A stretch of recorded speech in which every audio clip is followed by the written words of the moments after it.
disorders on the West Bank, no confidence motions in the Knesset, and debate coming up at the UN. All's well aboard the space shuttle. Moscow denies chemical warfare charge. Good morning. This is Dallas Townsend with the CBS World News Roundup. Klausma and Gordon Fullerton have awakened now after their first night aboard the orbiting space shuttle Columbia. Reed Collins has the latest at the Johnson Space Center. Its tail to the sun, the shuttle Columbia circled the Earth while Jack Klausma slept in the cockpit seat. Gordon Fullerton tried out the sleeping bag hammock. Then, from mission control, roll again. And the second day was underway. Good morning, Columbia. Crystal team is with you. Okay, good morning to you. Columbia's with you. We're with you for 25 seconds, and the next will be Bermuda in 40 minutes. Here we read the morning paper off the teleprompter, and I'll discuss more with you when we get to Bermuda. After breakfast of applesauce, dried beef, and granola, it's to work. A test of the remotely can reach down and grab an experiment, but not to lift anything until tomorrow. Jack Klausma felt lousy at times yesterday. He'd been ill during the Skylab mission in 1973. He took some medication and last evening reported he was feeling better. There is a work-packed week ahead. Reed Collins, CBS News at the Johnson Space Center.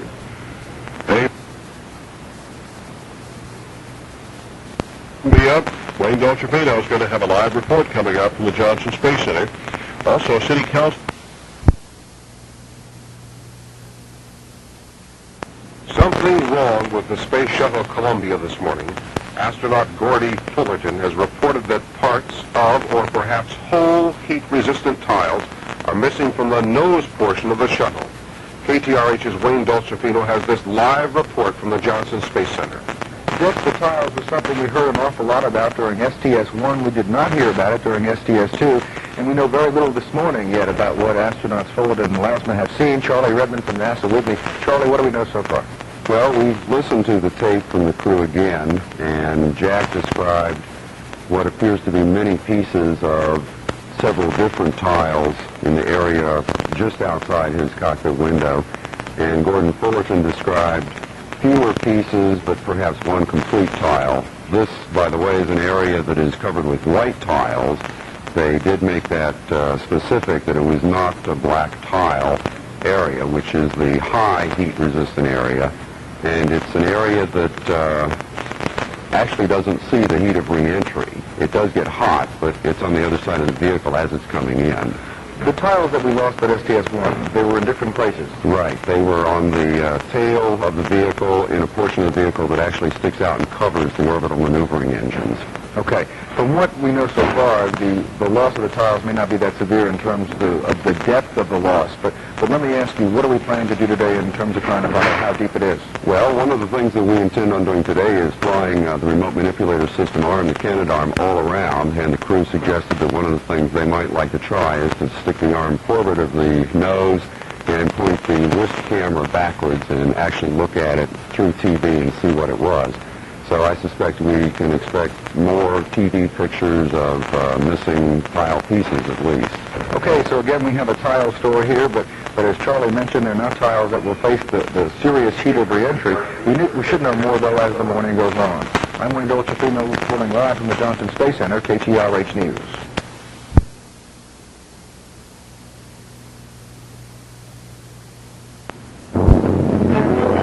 Mutual News. The government lets Gordon Fullerton and Jack Klausma say some of the tiles which protect Columbia are missing from the nose section. Mission Control describes the tile situation as not a matter of concern, but a matter of engineering curiosity. This is The World This Morning from Mutual Radio.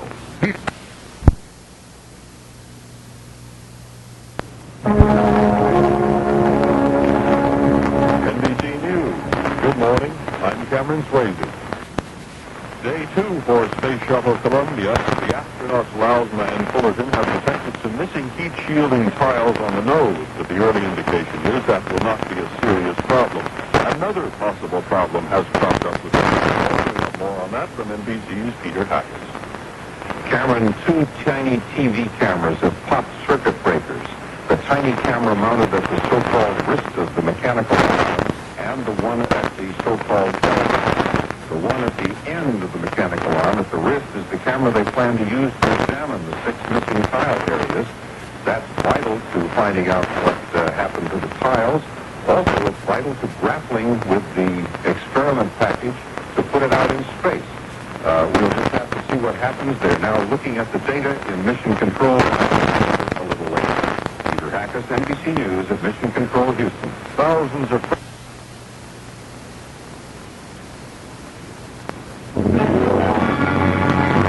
Mutual News. The inflation lost some heat-shielding tiles from the nose of the spacecraft, tiles that keep the plane from getting overheated as it re-enters the atmosphere, but it doesn't seem to be a major problem. Astronauts will use a TV camera on the ship's mechanical arm to conduct an inspection. The shuttle is going to be visible in the sky over the U.S. only twice during its 7-day mission, once from New Orleans and once from Honolulu. This is news from Mutual Radio. John Bascom reporting. CBS News. The president proposes a change in the economic climate to pump some life into depressed urban and rural areas. This is Frank Sedapani reporting on the CBS radio network. The Columbia Space Shuttle astronauts to focus a video camera on insulating tiles on the nose of the craft that were chipped or have fallen off. NASA officials say the tile problem is no cause for concern. Earlier today, astronaut Jack Lousma voiced concern about conditions inside the spaceship. Cabin is chilly right now. In fact, started out last night warm after we configured to go to warm for sleep, and very warm on the middeck, and I stripped down the underwear for a while, and then gradually got cooler, and right now we've both got our jackets on. During the night, Lousma was awakened by some static in his headset. NASA says the noise had been caused by ground radar tracking the shuttle while it was in orbit over China or Iran. He agreed. Columbia spending its first full day in space today. So far, the 2 astronauts are commenting on the great performance of that 50-foot Canadian arm attached to the shuttle. For what's ahead today for Columbia and its crew, KTRH's Wayne Dolcefino reports from his new home at the Johnson Space Center. On the road again. Just can't wait to get on. That's the way the morning in space began for astronauts Lousma and Fullerton, a 7-8 from Willie Nelson. Sightseeing at disclosed was not seen since the maiden voyage of Columbia.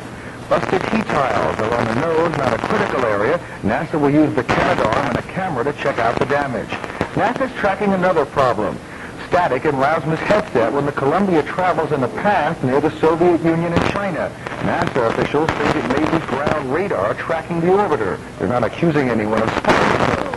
There is less concern about that stowaway on Columbia, a fruit fly who apparently snuck on through the orbiter before launch. NASA's comment on that? It's a good thing they're not landing in California. They wouldn't.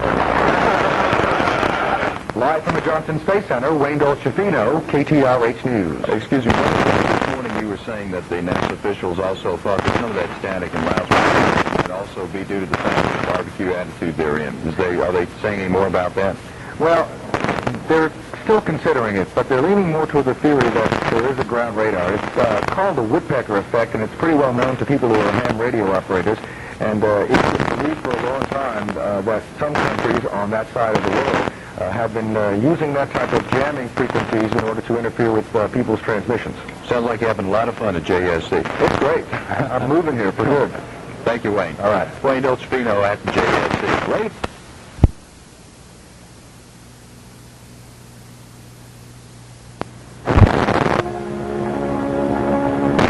NBC News reporting.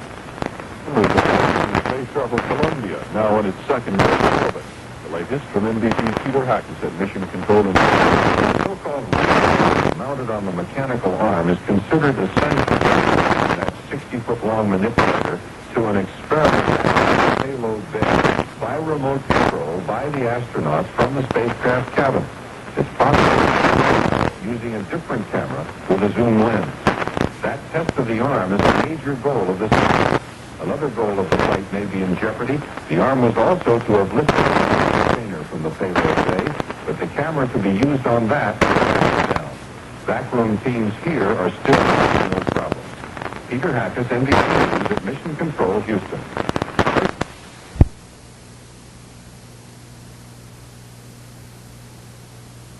Heat shield tiles are missing from the front of the Columbia, but after a look with a TV camera on the shuttle's arm, NASA says the tile damage is not critical, should pose no danger in the extreme heat of re-entry next Monday.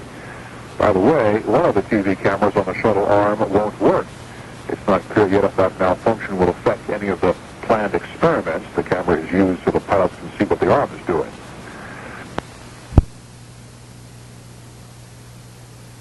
CBS News, the White House extends an olive branch on the budget stalemate. This is Frank Cittipani reporting on the CBS radio network.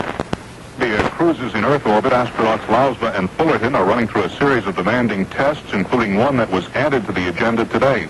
NASA decided to have the astronauts use the camera on the space shuttle's arm to inspect damaged insulating tiles on the nose of the craft. NASA says the damage does not pose a problem.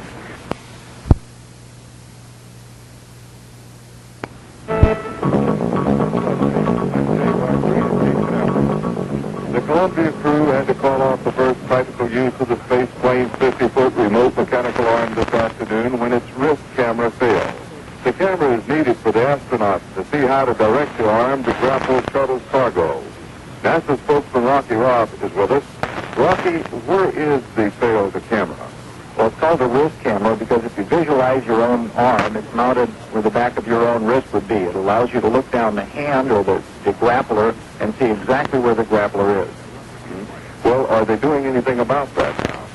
Yes, they are. They are using or attempting to use a camera mounted on the aft bulkhead of the orbiter in conjunction with binoculars from the front, the cockpit area, to line up the arm that way, looking at it from two different directions. Whose idea was that? The astronauts actually thought it up because they had an operating camera in the back of the cargo bay which they can monitor, and they took out their binoculars to see how well they could see from the front. It seems to eliminate the depth perception problem. Well, what if that procedure doesn't work? If that doesn't work, then there's no real safe way to grapple anything and pick it up on this flight, and we'll just have to wait till next time.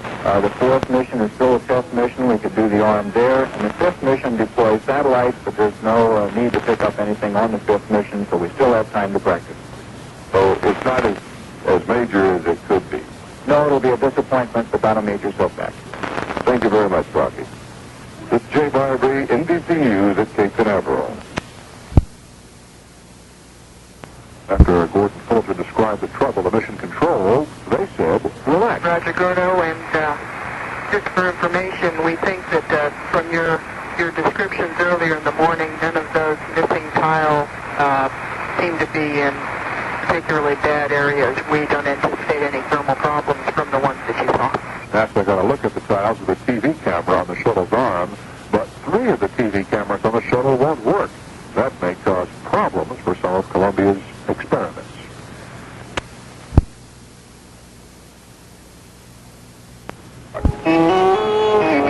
CBS News, a coup attempt in Guatemala apparently has been successful. The right wing taking over from the right wing. I'm David Jackson reporting on the CBS Radio Network. The White House is applauding. To look at those damaged tiles on the Space Shuttle Columbia, KTRH's Wayne Dolcefino, live at the Johnson Space Center, says the problem's a little worse than first thoughts.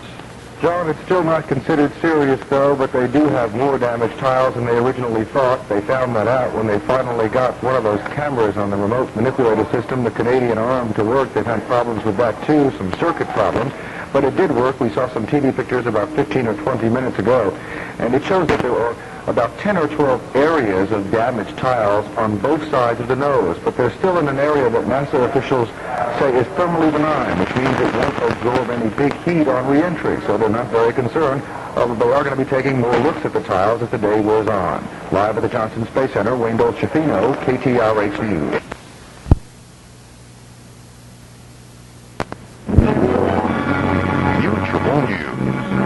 Israeli Prime Minister Menachem Begin offered his resignation to the Israeli parliament this afternoon after a no-confidence vote on on day 2 of the Space Shuttle Columbia's one-week mission, but there were some minor ones. Here's Christopher Glenn at Mission Control in Houston. It's been a day of frustration for astronauts Lausma and Fullerton. Their first night's sleep in orbit they described as lousy, complaining about cabin temperature and periods of static in the earphones that kept Lausma awake. As they began the day's work, 2 of the television cameras aboard were knocked out of service for the duration of the flight. One at the wrist of the huge remote-controlled arm is vital to much spacecraft activity.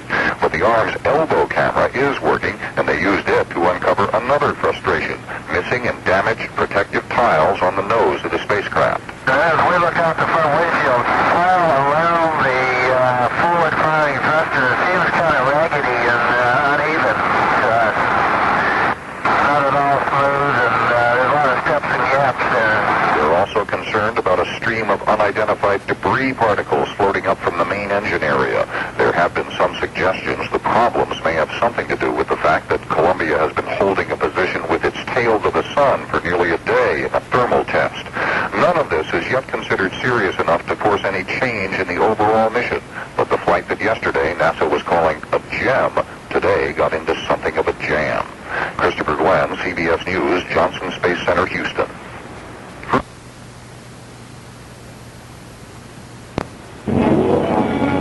Mutual news. President aboard the Space Shuttle Columbia as it orbited 150 miles above the Earth. The troubles were complicated by the failure of a strategically located television camera on the shuttle's robot arm. That put the 2 astronauts far behind schedule. They are now sleeping and resting up for tomorrow's duties.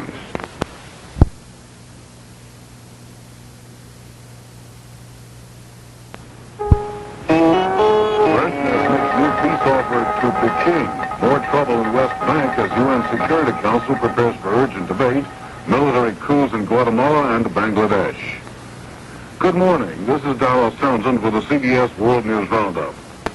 Looking at the missing nose tiles with the remote arm, troubleshooting 2 cameras that won't work, and trying to close a balky door on the cargo bay kept the astronauts up 2 hours longer than planned last night, so they were allowed to sleep in this morning. Mission Control has rewritten the flight plan to make this day easier, delaying until tomorrow further work with that remote arm. There are signs of fatigue. Lausma said last night, "I think we're going to be feeling better tomorrow. It's pretty hard to sleep up here."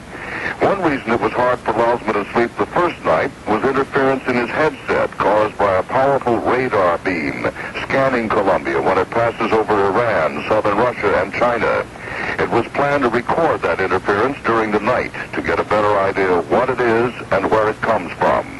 Reed Collins, CBS News, Johnson Space Center. Mike, as you said, broken cameras and a tired crew will postpone most of the exercises originally planned for today, and for that long, big mechanical arm cancel for good the experiment that would have measured contamination around the orbiter. A bit of space history will be made, though, this morning when the crew carries out the experiment of a Minnesota high school student. NASA's John Hammerstein says it involves monitoring bees, moths, and houseflies in weightlessness. In the case of the moth, there'll be some who have been adapted to Earth, and there will be some who have been hatched in flight who are, born weightless, as it were. First birth in space? Yes, something like that, perhaps. One insect won't be participating in that experiment, the housefly that managed to sneak on board the orbiter before it took off. It's been missing since yesterday, but presumed still alive. Live from the Johnson Space Center, Wayne Dolcefino, KTRH News. Are awake now, and they're hoping today will work out better than yesterday. Here's a report from KTRH's Wayne Dolcefino, live at the Johnson Space Center. Good morning there, Dick. Right now, the astronauts have just woken up a few moments ago. As a matter of fact, the wake-up call that we did not expect this morning actually came, and it was one that some people might remember very well.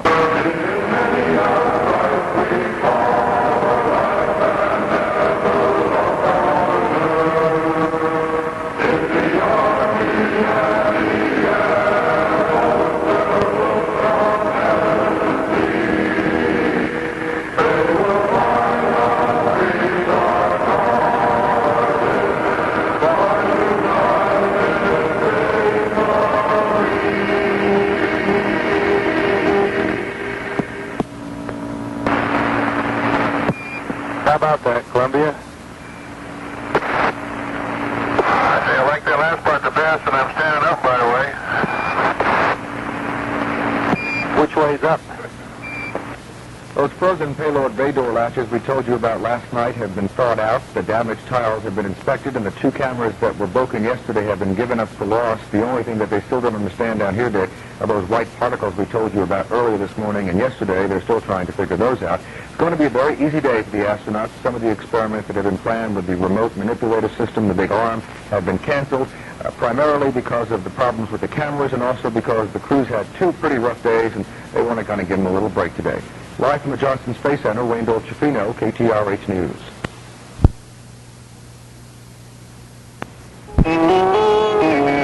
CBS News. The astronauts are up and about on their 3rd day in space. Good morning, I'm Charles Osgood, reporting on the CBS Radio Network. Reed Collins reports from the Johnson Space Center. After yesterday's exhaustive workload and a poor first night's sleep, the shuttle crew was allowed to sleep late this morning. But when Jack Lousma did report for work, he sounded more chipper. We slept a little bit last night, and we've been up and around a little bit.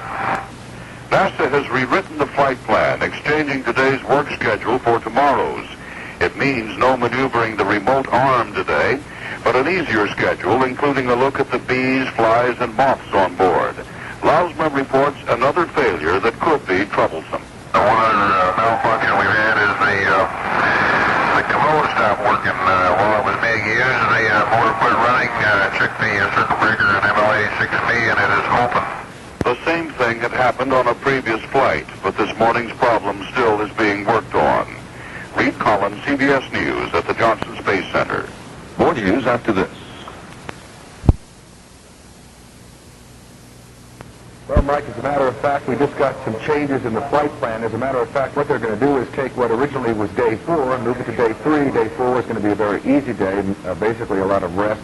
They are going to be doing some TV pictures with the arm, but not as many as they planned. They're also canceling some of the experiments. They're in orbit 31 right now, and the astronauts have just been eating breakfast and fried peaches, sausage, scrambled eggs, and cornflakes, and orange pineapple drink. They're feeling a little better this morning, we understand.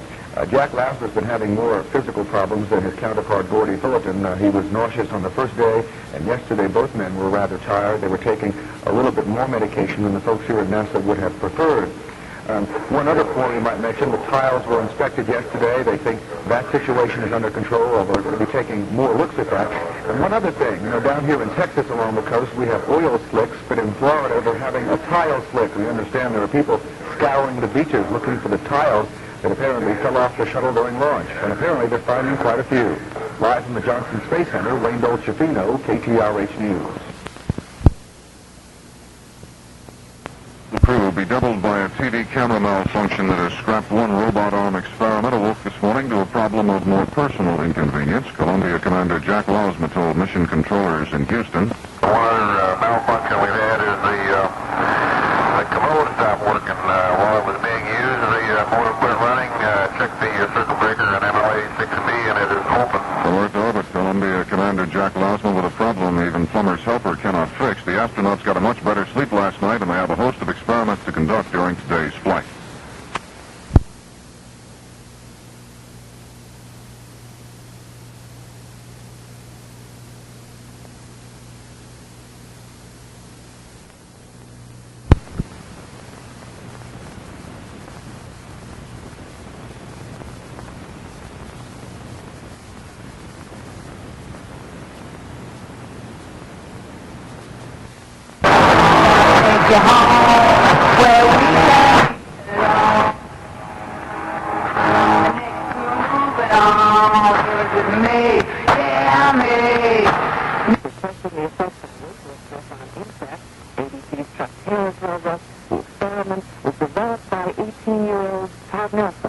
Todd's mother told me it hasn't been easy bringing up America's youngest space scientist. He's always been doing something somewhere in the house. I hold my breath a lot.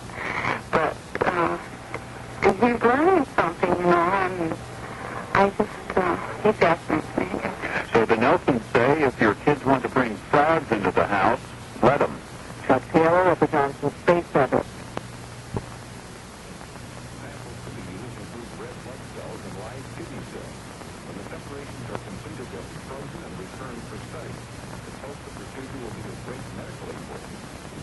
certain pharmaceutical products.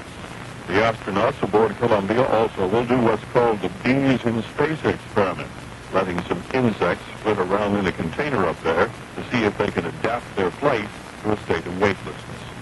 I'll have more news in a minute. Television cameras. Today, the space shuttle developed new glitches. First, the toilet went on the blink. Then, a slight leak developed in the spacecraft's air pressuring system. Despite the malfunctions, NASA says the shuttle mission is in no danger.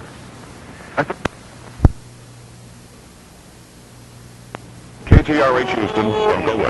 CBS News, Treasury Secretary Reagan sticks to his guns and gets into a verbal shooting match on Capitol Hill. This is Frank Sedefani reporting on the CBS radio network. Astronauts are putting in a relatively light work schedule today. In addition to some new technical problems, astronauts Lausma and Fullerton have had to contend with a touch of motion sickness. Bowing to changes in the way people live, two Minneapolis newspapers are joining forces to operate as a single entity. Donald Dwight will be the publisher of the new Minneapolis Tribune and Star, a combination of the Tribune, a morning paper, and the Star, an afternoon publication.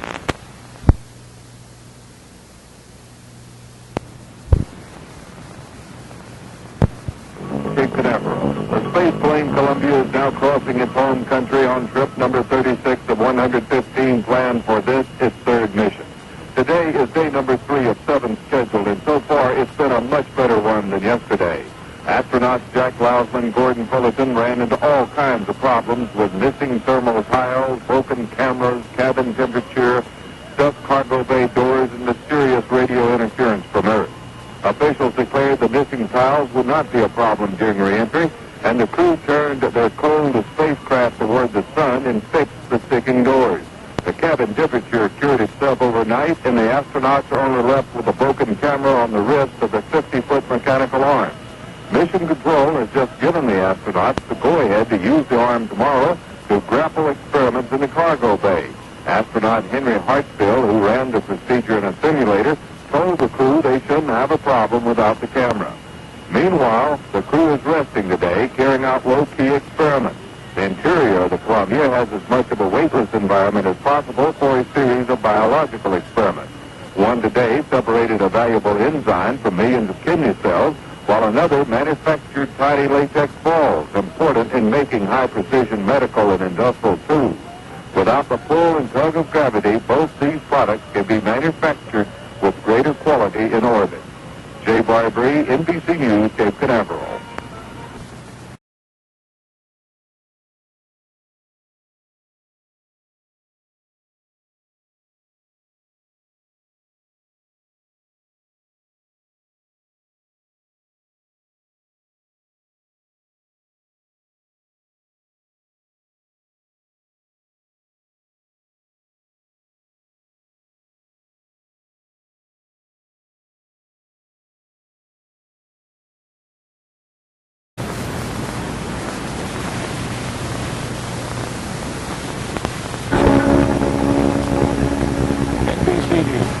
I'm Mike Moss.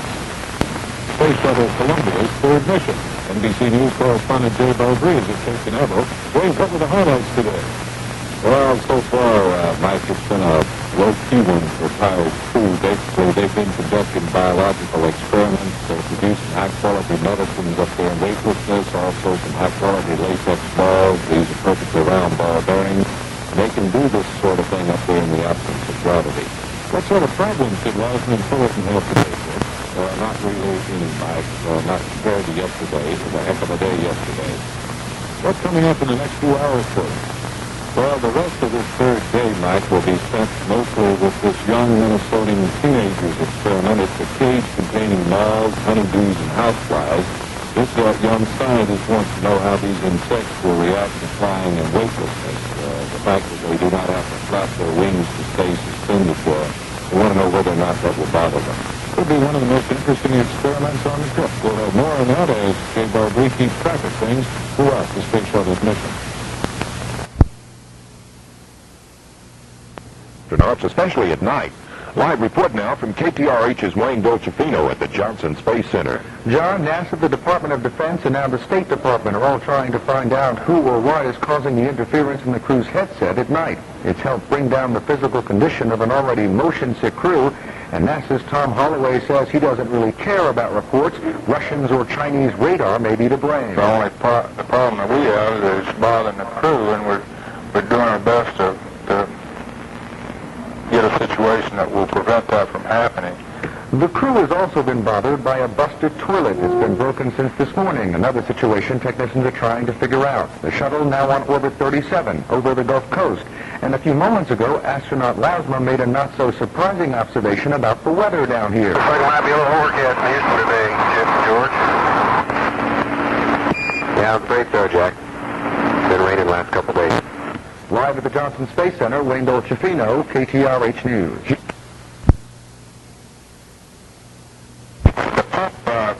The electrical motor that powers that slinger, our separator, is pulling excess current for some reason, and you would guess because perhaps it was overloaded. And I wouldn't draw any conclusions from that either. Commode problems aside, NASA Dr. Sam Poole reports the crew is feeling better physically. In terms of the minor symptoms that we've had with motion sickness, we're about to turn the corner. The crew has been activating some of the series of experiments and doing some more exercises with that big mechanical arm.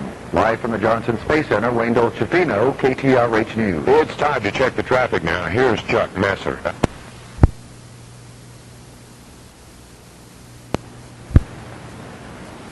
We'll start it now, Houston. And we're ready.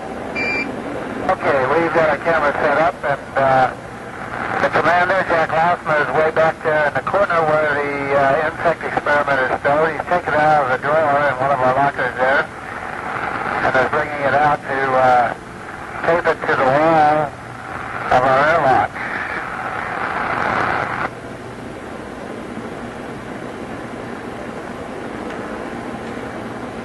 As you can see, there's lots of action in the box.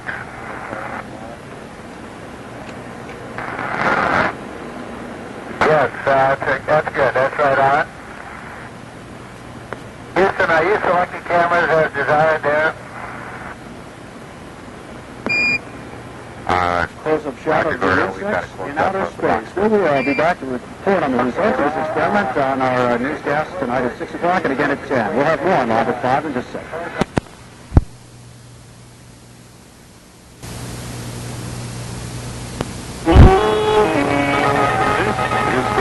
Tonight. Good evening. I'm Douglas Edwards, CBS News.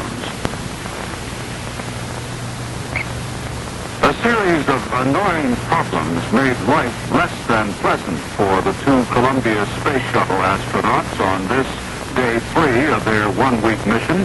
Christopher Glenn reports. It's been a less frenetic day for the astronauts, but there were still problems aplenty to be dealt with. It wasn't long after wake-up they discovered the first one, a broken toilet. Put the animal is ready to use it once in a while, and then it stops itself again. So let me load up in there, and I'll close the gate. Roger, our sympathy's with you. Later, it was determined the toilet is usable if a low-powered flush mode is used. It was revealed both men have been suffering from motion sickness and taking medication to try to relieve it. Their working schedule, accordingly, has been kept light today, and there was even time to gaze out the window and admire the view. This is good old America from sea to shining sea in just 4 minutes. And it really is very kind of beautiful. It's a big day for Todd Nelson, a Minnesota high school student. The astronauts conducted an experiment to see how well insects fly when there's no gravity. The answer, not very well at all. Christopher Glenn, CBS News, Johnson Space Center.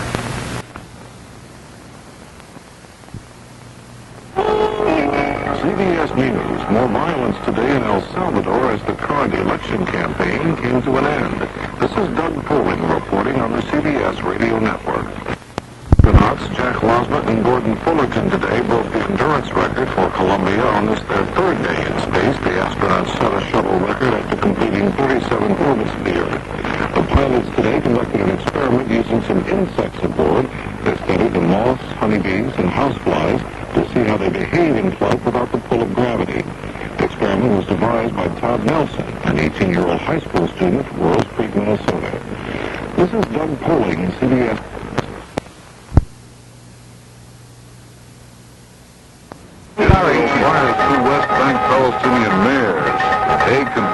Central American problems as UN Security Council prepares to debate Nicaragua's complaint.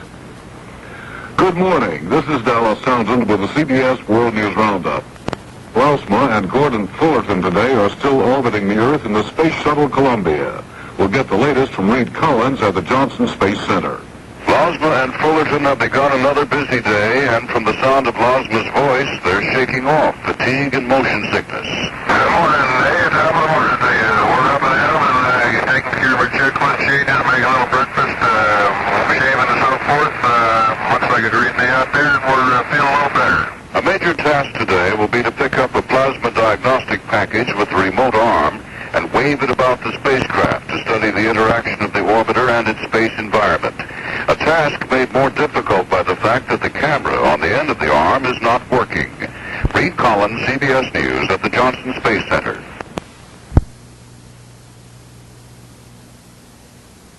It's going to be a rather busy day, too, and I hope that the astronauts are feeling better, and from what we've heard so far, they certainly seem to be over that bout with motion sickness. In fact, the first words we heard from the crew, looks like a great day, we're feeling a little better. Then, of course, the customary wake-up call. Don't have to stand up for this.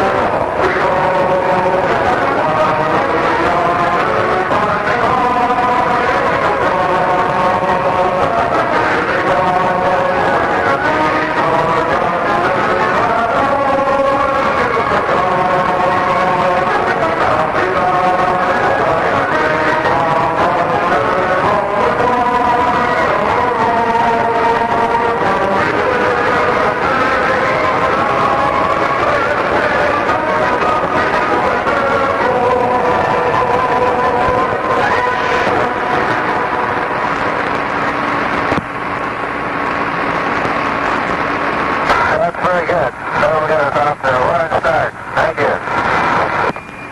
A bit of space history will be made today, Mike. For the first time, that big mechanical arm will be grappling the payload. It's an experimental package. Live at the Johnson Space Center, Wayne Dolcefino, KTRH News.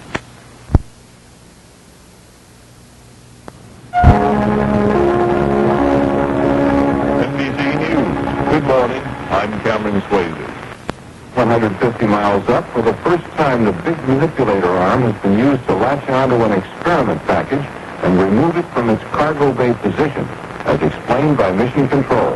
And Gordon Fullerton performed those maneuvers with the arm, and that is scheduled to be going on for a little bit longer. The crew is slightly ahead of the flight plan today,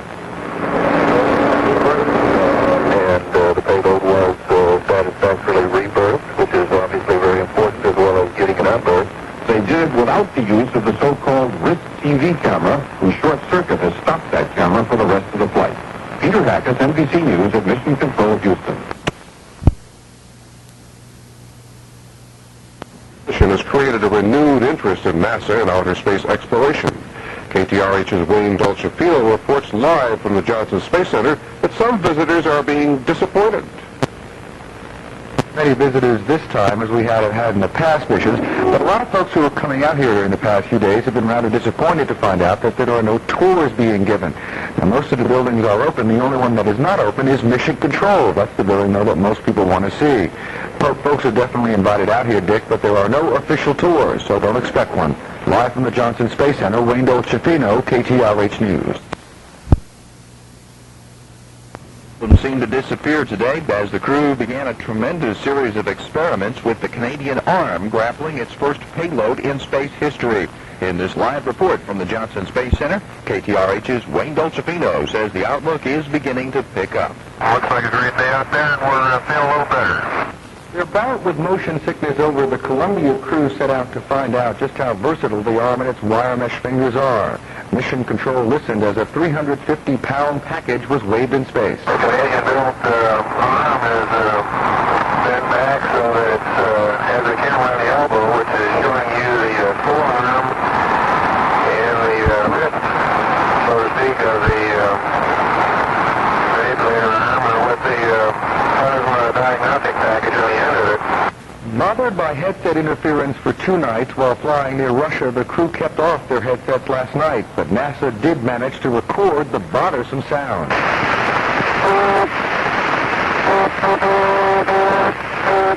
There's no official explanation yet for the noise, but it may be coming from powerful aircraft radar. Live from the Johnson Space Center, Wayne Dolcefino, KTRH News.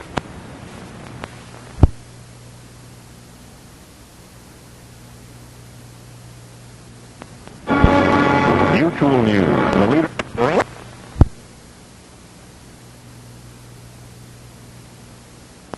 The UN Security Council hears anti-U.S. rhetoric along with talk of conciliation from Nicaragua. I'm Douglas Edwards reporting on the CBS radio network. The Space Shuttle Columbia has passed its sternest test so far in its third flight, the 50-foot robot arm, a key device that will allow the shuttle to drop off and receive satellites in space, successfully lifted a package of scientific instruments from the cargo bay. It was a difficult maneuver. Astronaut Fullerton had to use binoculars to see the arm because the video monitor had failed earlier in the week. Douglas Edwards, CBS News.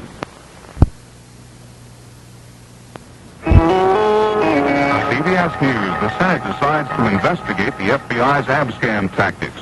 This is Frank Cittipani reporting on the CBS radio network.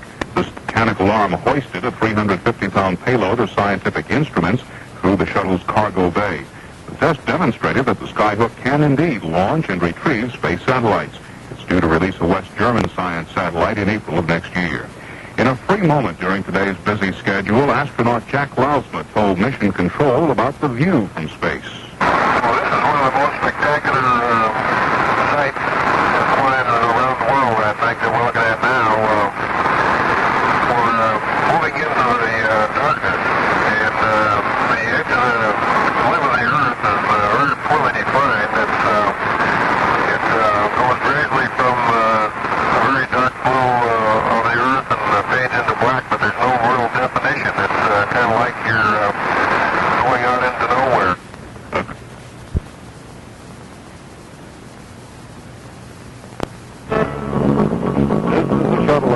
I'm Jay Barbary at Cape Canaveral.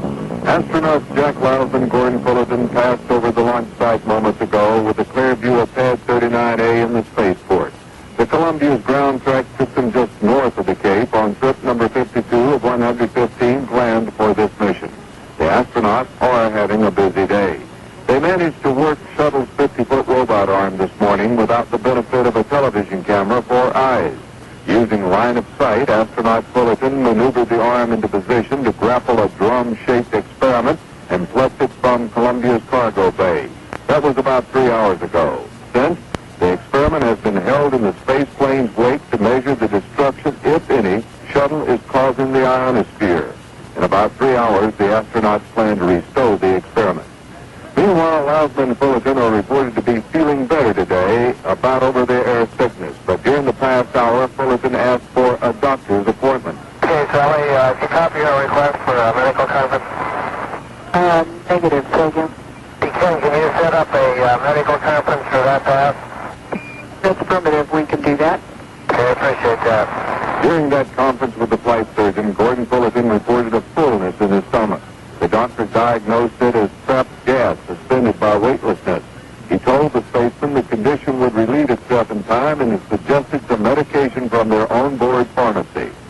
Jay Barbary, NBC News, Cape Canaveral.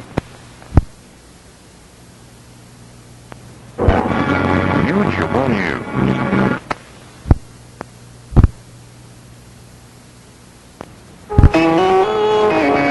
CBS News. The budget stalemate between Congress and the White House shows no signs of slipping, and Senate Republican leader Howard Baker says he can't wait forever. I'm Stephanie Shelton reporting on the CBS radio network. India continues to circle the globe on its fourth day in space.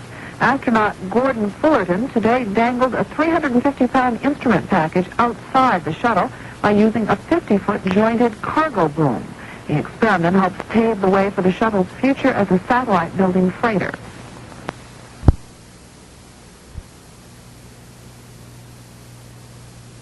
has been waving a 350-pound package in space for several hours, a good sign of the future of the system. And KTRH's Wayne Dolcefino has more on the story in this live report from the Johnson Space Center. John, just as a boat leaves a wake in the water, the shuttle leaves a wake as it passes through the plasma and electromagnetic fields of space above the atmosphere. The experiment will measure that radiation, but it really didn't matter today what the experiment was. It mattered more that the arm worked, at least holding a payload. Cleared the way for the future the use of the shuttles to place satellites in orbit. It's been a full day of work for astronauts Fullerton and Lausma. They had a good night's sleep last night. They hope to get another one tonight. They've been bothered the first few nights, though, by interference that NASA finally had a chance to record. Now, don't adjust your radios because this is the noise they heard too.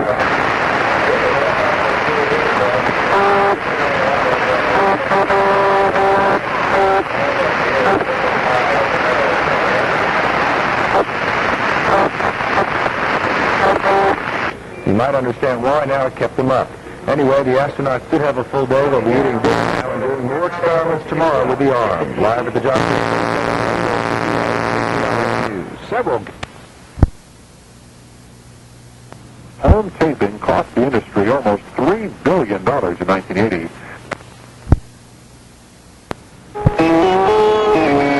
This is The World Tonight. Good evening. I'm Douglas Edwards, CBS News.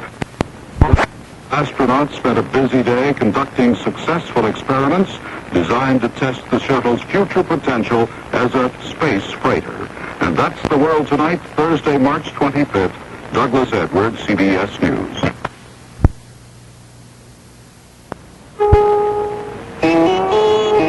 CBS News. Nicaragua at the UN, a plea to the U.S. to negotiate. And in Washington, repeated insistence on a political solution to the Central American crisis. I'm Stephanie Shelton reporting on the CBS Radio Network. CBS News. New hopes for negotiations in Central America. Good morning. This is Dallas Townsend reporting on the CBS Radio Network. They are checking a communications problem aboard the Space Shuttle Columbia. The low power section of one of the shuttle's two transponders has failed. If the high power section also failed, NASA would consider ending the flight early before its scheduled Monday touchdown at White Sands, New Mexico. It's also possible that sandstorms in New Mexico could force a one-day extension. And Dr. Samuel Poole, the flight surgeon at Johnson Space Center, reports some concern about the poor appetite of astronauts Jack Lausma and Gordon Fullerton.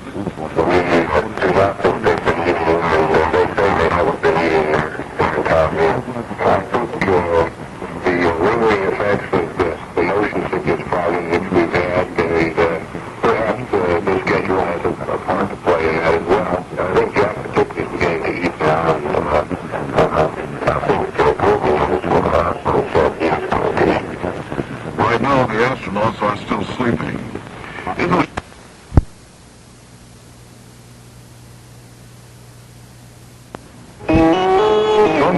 Caribbean negotiations as El Salvador braces for nationwide balloting Sunday. Communications problem aboard Columbia. Peking says no to Moscow. Good morning. This is Dallas Townsend for the CBS World News Roundup. A communications problem has developed aboard the Space Shuttle Columbia. Reed Collins has the story at the Johnson Space Center. One of two transponders aboard Columbia that sends signals to the ground has stopped working in the low power mode normally used on orbit. If it has lost its high power capacity also, NASA might hesitate to continue the mission with just one transponder working. Further tests are being made now that the astronauts are awake. Communication has another aspect. There's a teleprinter on Columbia on which the ground can send messages. And Gordon Fullerton was having trouble with that this morning. If you don't have anything to talk to us about, we can play a little music for you. Well, I better talk to you about something. I'm down here at the teleprinter, and I just took a message off, and I can't get it to stop feeding. We copy. Stand by, please, Jack. Today's wake-up song, Sailing, finally was beamed up to the men who have been seasick some of the time anyway, and are being encouraged to eat more on this, their fifth day in space. Reed Collins, CBS News at the Johnson Space Center. A A new star has suddenly appeared on Britain's political horizon. Yeah, a low-power radio is on the blink, and that says NASA could cause the world go-round to end early. A sandstorm is in the forecast for the New Mexico landing area, and that could mean the shuttle would land Tuesday, not Monday as planned. Recording... CBS News. There are new hopes for diplomatic progress in Central America. Good morning. I'm Jerry Landay reporting on the CBS Radio Network. Osman and Gordon Fullerton have entered the fifth day of their space shuttle mission. They're watching two problems that could either shorten or lengthen the mission by a day. A problem in the shuttle's radio system could bring Columbia down early. The landing site in White Sands, New Mexico, could put off Monday's return by a day.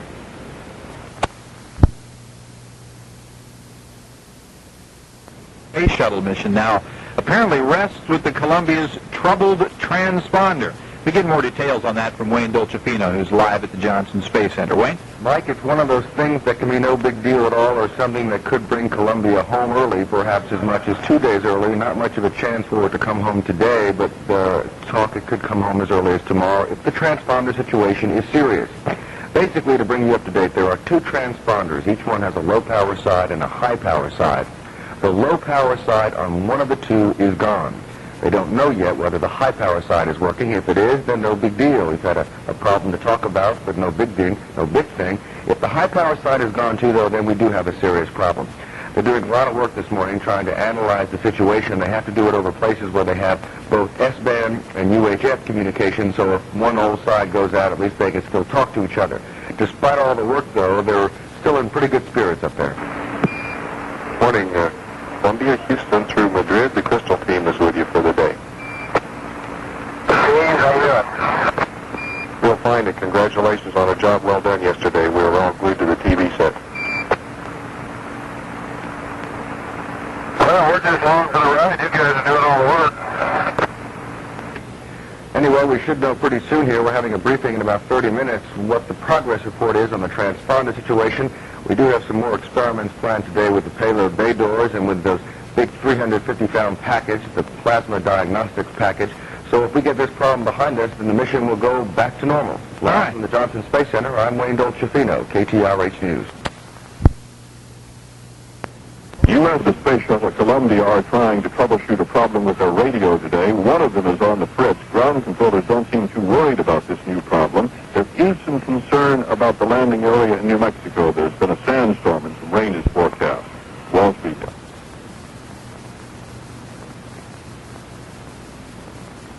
CBS News. Space officials are checking out the latest little problem on the Columbia Space Shuttle, apparent failure in part of a communications backup system. I'm Richard C. Hartlett reporting on the CBS Radio Network. The shuttle Columbia has radio capacity to spare, and NASA is not worried by what's happening now. One of two transponders, gadgets that send the enormous amounts of scientific and performance data to Earth, receive messages from the ground and tell control exactly where the shuttle is. One of these transponders seems to have lost part of its function.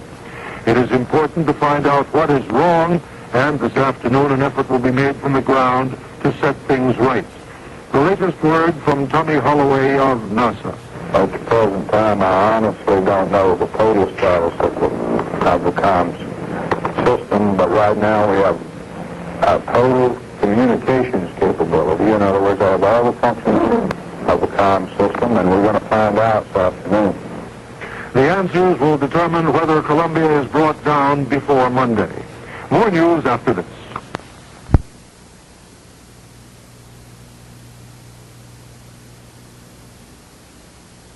Hello, this is Space Sam. Here we are in the good ship Columbia, speeding over the United States at 150 miles. Don't be misled. It's serious business out there in space, except when you put Commander Jack Lausma in front of a TV camera, or a fly gets loose in your cabin, or the toilet breaks. Oh, those madcap Columbia cut-ups after this. That, believe it or not, is an astronaut's alarm clock. Air Force Colonel Gordon Fullerton said he stood up when he heard it. Marine Colonel Jack Lausma said he stood up too, but as he put it, don't let it get around. This, too, was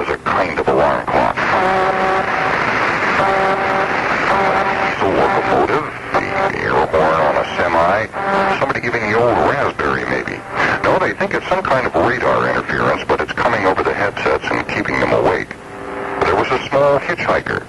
I'd like to report a stowaway also. It looks like a Ford fruit fly. He just came along for the ride. Seems to be doing very well and getting where he wants to go. Right now he's walking around the front window. Later, Mission Control promised that the crew hadn't squished the fruit fly. Not so funny was the morning they woke up to this. The commode stopped working. Roger, our sympathies with you. After extensive diagnosis and testing, officials were finally able to report, For now, the potty is working slow but working. one of the experiments aboard involves a box of insects flapping helplessly in zero gravity. Lausma, describing, got in a dig at Gordo Fullerton. Commodes are doing a little better than the bees. A few bees like this one here, he's just floating around. He's taking the easy way out like Gordo is now. You don't see Gordo flapping his wings as really, see? There's no question they eat well. Menu items include broccoli au gratin and turkey tetrazzini, but the ground was ordering out for that good old junk food. Our burrito order just came in here to the Moker, so we'll be enjoying lunch with you. Okay, why don't you have one for us, too? Jealous. The astronauts have the last laugh, though. They've got M&Ms aboard. NASA says that candy snack was chosen for the shuttle flights because of its thermal stability characteristics. Translated from Spaceese, that simply means they melt in your mouth and not in your hand. For the Osgood File, I'm Christopher Glenn, CBS News. Mutual News. The Space Shuttle's pilots passed the halfway mark today, and Mission Control said the weather looked good for a Monday afternoon landing in New Mexico. This is the shuttle update. I'm Jay Barbary at Cape Canaveral. Astronauts Jack Lousman and Gordon Fullerton are finishing their midday meal as their space plane swings over the South Atlantic on orbit number 68 of 115 planned. When Columbia passed over its home country a short while ago, Command Pilot Lousma was given some good news. We understand while you're waiting around, you might be interested to know the good people in Friendswood are putting up one American flag for each day of your mission in Stevenson Park. If you stay up too long, you're going to run out of room in the park for flags. Well, I'll take this opportunity to say hello to all my good friends and neighbors there in Friendswood. I appreciate their thoughts. I know that they're giving my family a lot of support and a lot of encouragement to all of us. And just want to thank them for their prayers and for the good wishes because they're flying with me and I know they're working. Jack Lousman and his family reside in the town of Friendswood, Texas, near Mission Control. While the crew was having their midday meal, troubleshooters were trying to come up with a way to get one of the space plane's primary radio systems working. Called an S-band, the radio receives information for shuttle's computers and then tells tracking stations that it understands what it has received. This answering or downlink transponder is out on S-band 2 and it leaves the spaceship without a redundant system. Columbia now has only one unit to tell its computers how to fly it to a safe landing. This is Jay Barbary, NBC News, Cape Canaveral.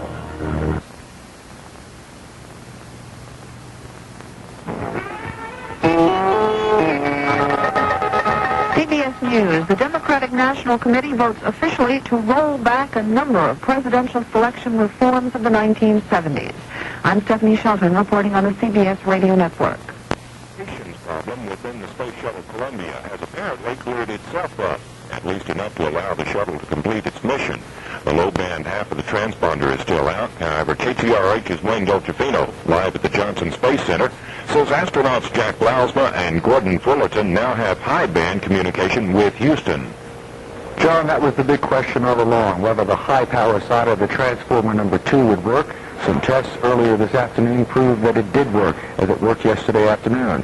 So right now, half of that transponder is out, but that's okay, at least according to NASA. They're doing some more tests, though, because they're still not totally satisfied. Better to have the whole thing than to have to work with just half. Live at the Johnson Space Center, Wayne Dolcefino, KTRH News. What? It appears now that the mission is going to go ahead and go as scheduled with landing come Monday. Well, I can't promise you that landing will come Monday because we've been talking about the possibility if the weather got bad at White Sands that the mission could go longer. In fact, they're saying that they could go 48 hours longer if they want to. So we still expect a landing Monday at 1:30 at White Sands, but who knows? Thank you so lot, Wayne. When the shuttle does land, it's going to do so near the small New Mexico town of Tularosa. And that's causing some headaches for the Tularosa mayor, who's trying to figure out what he's going to do with 2 small motels and 50,000 plus tourists. It's such a problem that the mayor has written to the New Mexico governor asking for some help, probably for some tents and also some portable conveniences, as they like to say at NASA. CBS News. Problems with the radio link between Earth and the orbiting Space Shuttle Columbia are growing serious, but NASA is not panicking. I'm Stephanie Shelton reporting on the CBS Radio Network. We have a clarification of the confusion from Christopher Glenn. Mission officials have been tight-lipped about the way they're thinking about dealing with the communications problem that has suddenly been revealed to be much more serious than previously believed. Since late yesterday, it's been known that one of 2 identical devices called transponders was about half knocked out of action. The backup transponder was thought to be fully operational, but this afternoon it was clarified that the backup transponder is having even more trouble than the one that had suffered only a partial failure. If they were going by the book, the brass would immediately look for the next suitable opportunity to land. But they're fond of reminding that flight rules are really just a jumping-off point for discussion, and they're still discussing what to do. It's also been pointed out several times that even without any transponders at all, a safe landing could be made. Christopher Glenn, CBS News, Johnson Space Center. More news in a minute. Standing by live at the Johnson Space Center, last hour Wayne told us that 3/4 of the Space Shuttle's transponder system, its communication system, is down. And if that information from NASA is accurate, that would mean the shuttle would have to terminate its mission and return to Earth. Wayne has been awaiting some word from NASA on the condition of the Columbia's communications capability. We'll check with him now to find out what's going on. It's well, as we said, a sticky situation, right, Wayne? It's a very, very strange situation down here. A lot of angry reporters, a lot of very confused NASA News Information officers. In fact, although we have no official word, even though it's been an hour and a half since this thing first started, we have been told to assume that the last thing we heard was true. That is, that the number 1 transponder, the backup transponder, the backup S-band communicator, is totally gone, and that half of the other transponder is gone too. Now this morning, just to give you an idea of why there's so much confusion, this morning the question was asked, your problem last night was with the low-power downlink of transponder number 2. The answer from Al Pennington, who was NASA's communications specialist, yes, that's correct. So at 3:15 when Cherry White came over the mission audio line to tell us that the situation was unchanged, but that 1.5 of the 2 was gone, obviously you can understand why there's so much confusion. Anyway, we've been cornering John McLeish, who's head of the NASA News Service, and basically, according to our information, mission flight rules are very clear. If you lose 1 transponder, you have to come down, because this you wouldn't have a backup. Anyway, we asked the question to John McLeish, are you coming home? He said the mission flight rules are made to be broken. As you may recall, on the last mission, when we had 1 fuel cell out, that there was consideration, although the flight rules said that you have to have 3 to go a full duration mission. There was a consideration for a period of time to do it. We opted. It takes a. Yeah. Well, let me no. No decision's been made on whether to come down early or... Oh, no, absolutely not. Well, you heard John McLeish say there's been no decision whether or not to come home, even though the mission flight rules seem pretty clear on it. We do understand that NASA's top management has been in a meeting that we understand had been scheduled before all this confusion started, but one has to begin to wonder whether or not every one of us was wrong, or whether or not NASA knew about the problem and didn't tell us, or seemed to think that we understood they were telling us something that apparently we didn't. John? Wayne, the one thing comes to mind immediately, since they're not saying whether they've made a decision, did they give any indication when we might expect some decision as to whether the big bird's going to stay up or come down? Well, I tell you something, I don't think you should ask me this afternoon as to whether or not I trust the validity of what NASA public people are telling us, because we have been getting bad information apparently for the last 24 hours at least. Now, let me tell you right now, the situation is this, the top management is in a meeting, and we do expect some answers. Tim, can you sit down with us and talk to us? One second here, John. We're having a briefing in a moment, and I suppose then we'll understand exactly what's going on, just get a word live there from one of the PAO people. So let me run and find out, and as soon as we do, we'll get back in the air. John? Okay, Wayne, thanks a lot. It's time now to check the traffic. Moment briefing the press about the problems with the Space Shuttle Columbia. KTRH's Wayne Dolcefino is standing by live at the Johnson Space Center to catch us up on that briefing. Gene Krebs now holding a news conference. Let's listen in. John Wilford. We're going for questions.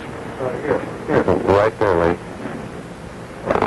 Gene Krebs has announced... So we're to infer from that as of this time, the mission is planned to go full duration. Yes, I think from a overall mission standpoint, and I'm sure you're aware, you see that we have, for instance, daily go-no-goes that we accomplish on a regular routine basis.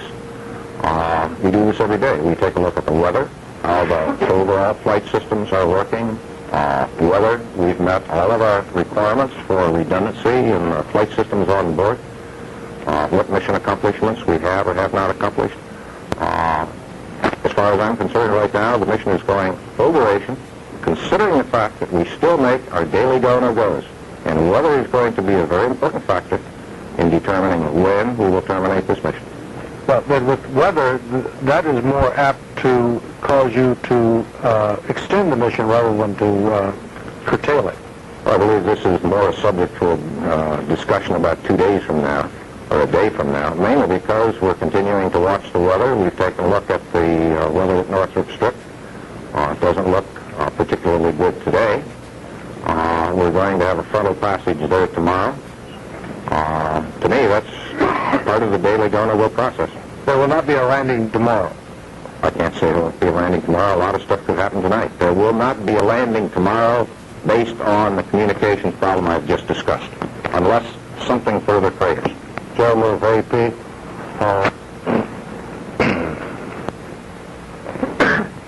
Paul Rayburn, Associated Press.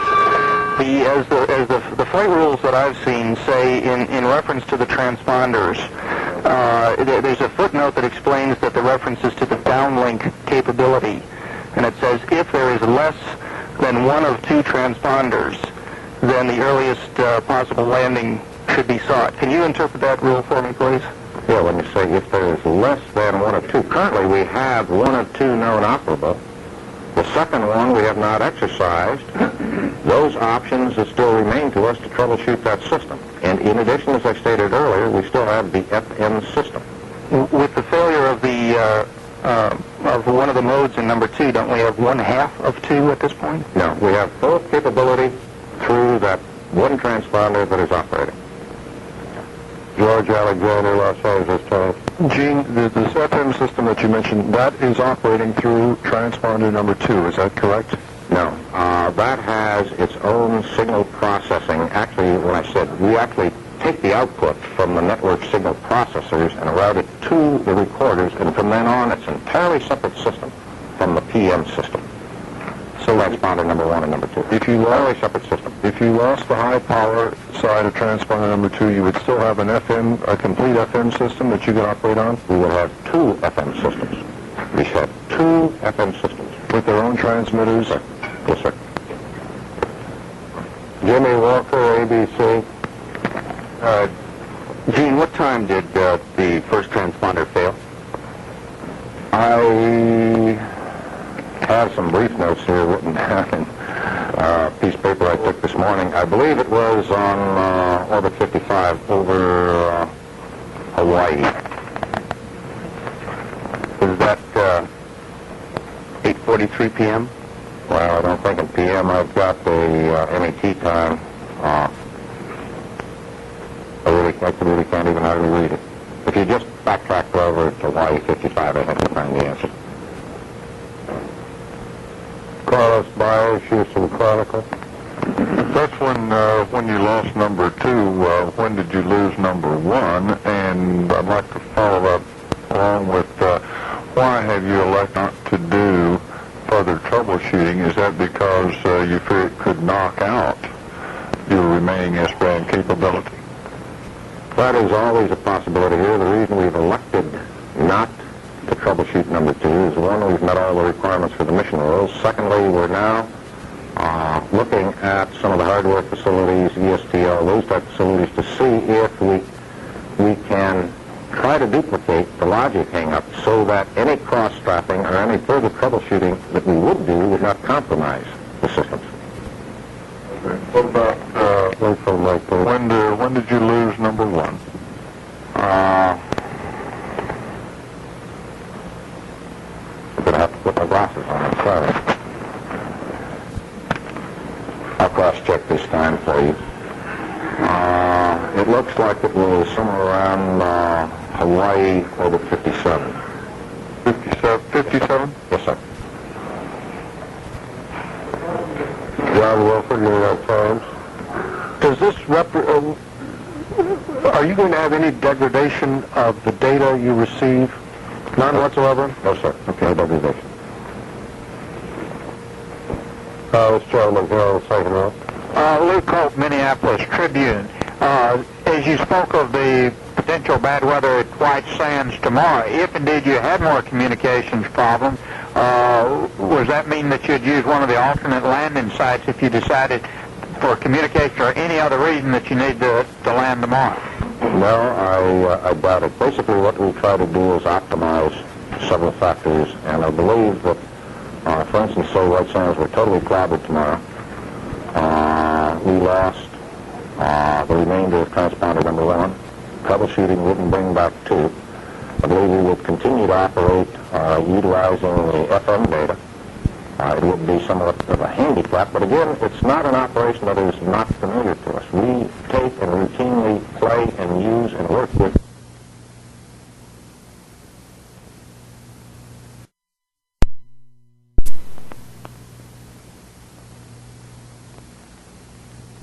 You were able to get everything up to the shuttle, all commands, all information, everything else on all channels. There's no limitation on any of the transponders on that. Do I understand that correctly? That is correct. We have full upload capability in those transponders.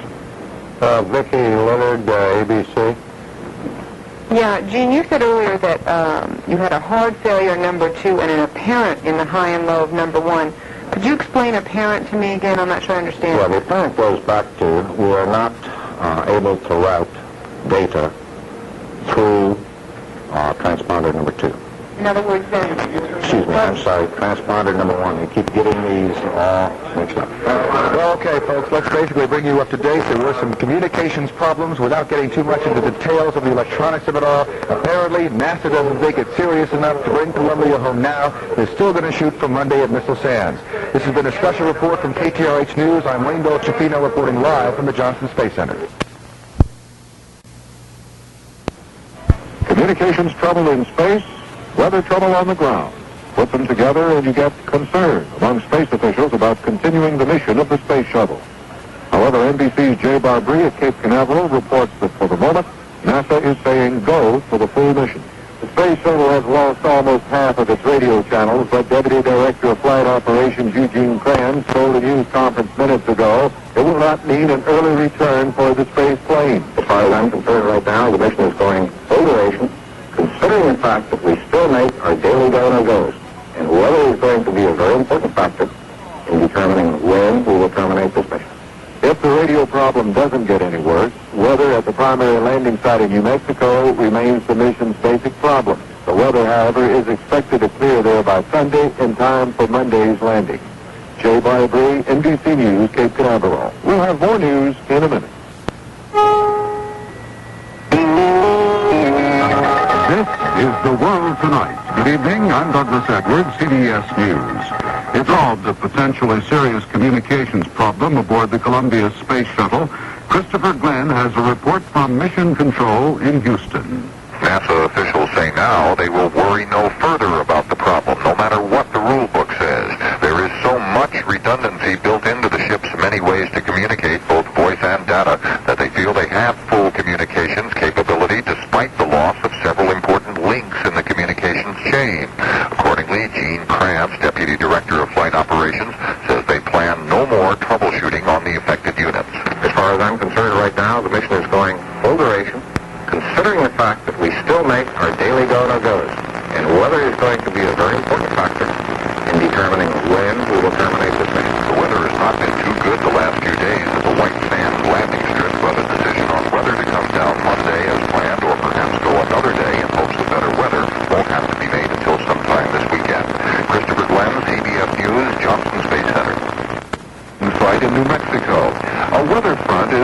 through this desert missile range, bringing gusty winds, sand flurries, and some possibility of light rain by tomorrow. NASA says it would order weather reconnaissance flights before deciding whether to bring the shuttle in here tomorrow or an alternate landing site should problems force Columbia to make an early landing. The good news is a forecast of favorable weather for Monday's scheduled landing time. Meanwhile, local authorities have other worries, accommodating an expected 100,000 spectators who've already begun arriving in nearby towns to view Columbia's landing. David Dow, CBS News, White Sands, New Mexico. More of the world tonight after this.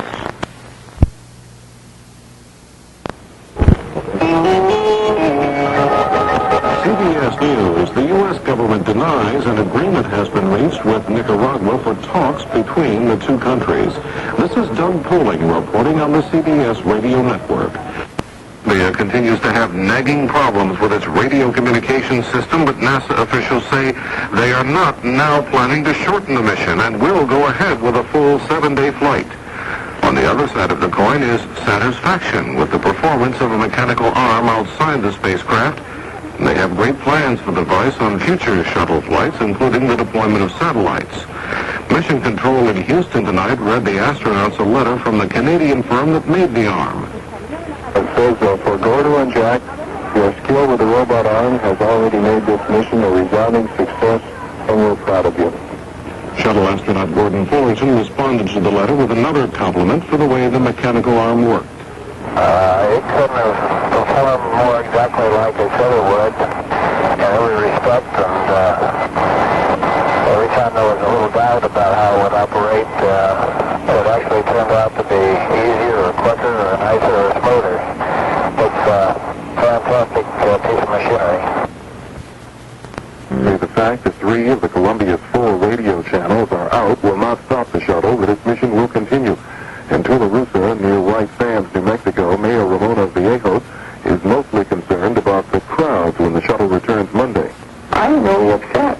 I just want to know, are they going to take responsibility if something happens here? Because I know we're not, because it's not as if we haven't been asking for it, for some help. Vallejos has only a 5-man police force, and she wants 15 to 20 National Guardsmen to help with traffic.